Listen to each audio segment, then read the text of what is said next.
Alors, ce qui est comment dire, certain, c'est qu'il y a des pièges ou des racines comme ça négatives qui sont très courantes. Après, il y a chaque individu est différent. Chaque individu a des choses un peu différentes. Mais qu'est-ce qu'Allah nous dit sur la nature humaine quand il nous parle de la création humaine? Innal insana khuliqa halu'a. Idha massahu al-khayru idha massahu al-sharru jazu'a. Wa idha massahu al-khayru manu'a. Certes, l'homme a été créé anxieux. Innal insana khuliqa halu'a. Al-hala', c'est cette anxiété, cette inquiétude permanente. On s'inquiète toujours. Lorsque le bien le touche, il est angoissé, c'est-à-dire j'ai peur de le perdre. Il m'est arrivé un bien, j'ai peur de le perdre. Vous avez des parents qui attendent d'un enfant plusieurs années. Quand l'enfant vient, ils sont dans cette crainte qu'il lui arrive quelque chose. Ils toussent à peine, tout de suite, il faut appeler les urgences. Bon. Elle gère l'angoisse. On angoisse très facilement. Et quand le bien lui arrive, il prive les autres. Il ne partage pas le bien qui lui est accordé.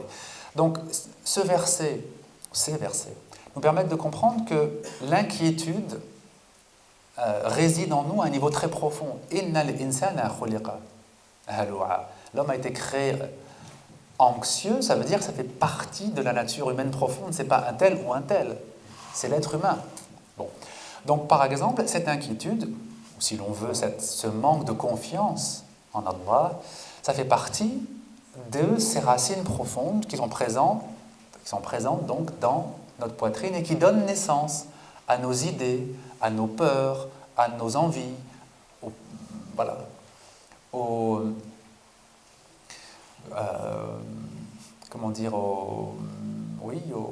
initiatives que l'on va prendre. Beaucoup d'initiatives que l'on va prendre sont dictées inconsciemment par ce qui se trouve donc dans nos poitrines.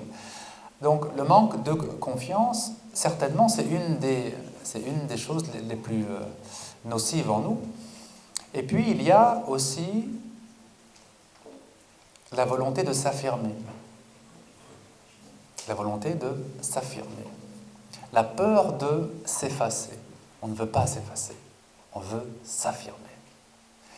Alors, du point de vue physique, c'est ce qu'on appelle l'instinct de conservation.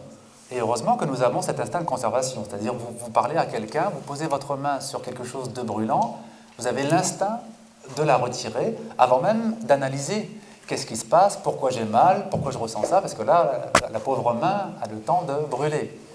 Donc l'instinct de conservation fait que vous avez des réflexes de survie. Donc ça, c'est pour le corps. Mais malheureusement, il y a la même chose dans l'âme, et pas forcément bien placée. L'âme a envie de toujours se mettre en avant, d'être toujours favorisée,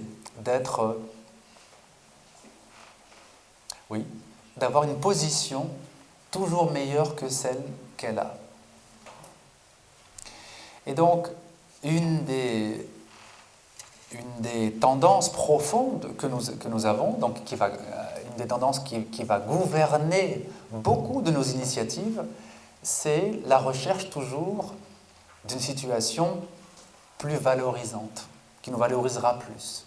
Alors ça peut prendre des chemins très détournés, c'est pas forcément se montrer devant les autres, ça peut être plus détourné.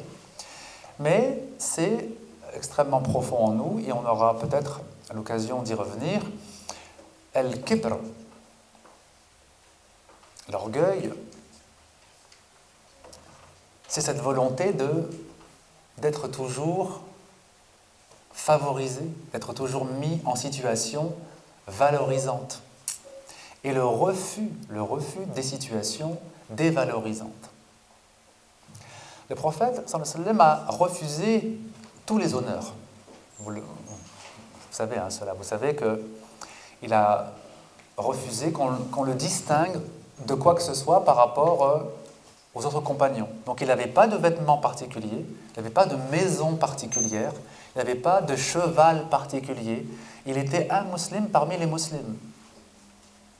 Et un jour que Omar ibn al-Khattab est allé lui rendre visite et qu'il voit le prophète sallallahu alayhi wa sallam se réveiller, il voit la marque de la natte tressée sur laquelle le prophète dormait. Il lui dit « Ya Rasulallah, il te faudrait des choses plus confortables. Les rois de Perse et autres ont des lits très confortables. » Et le prophète lui dit « Aurais-tu perdu la foi? Notre paradis n'est pas ici. » Donc il refusait tout ce qui pouvait le distinguer ou lui donner quelque chose de plus valorisant. Pas pour lui, il n'avait pas peur de son propre orgueil, il était suffisamment humble, mais pour donner l'exemple de l'humilité. Parce que ce n'est pas à vous que je vais apprendre que beaucoup de nos contemporains sont liés au regard des autres. Ils veulent toujours faire plus devant les autres, paraître plus devant les autres. Et dans notre communauté, c'est très répandu. Il faut acheter plus beau, plus grand que les voisins. Si les voisins font tel mariage, il faut faire un mariage plus grand, plus voyant, plus bruyant. Bien. Donc, ces deux choses-là, déjà, simplement, si on prête attention au manque de confiance en Allah Ta'ala, à l'oubli de remettre les choses entre les mains d'Allah, et si on prête attention à cette volonté de toujours rechercher des choses qui vont nous valoriser extérieurement et qui ne vont pas forcément nous être bénéfiques, qui ne sont pas de notre intérêt spirituel, à ce moment-là déjà, on évite énormément de pièges parmi ceux qui nous attendent.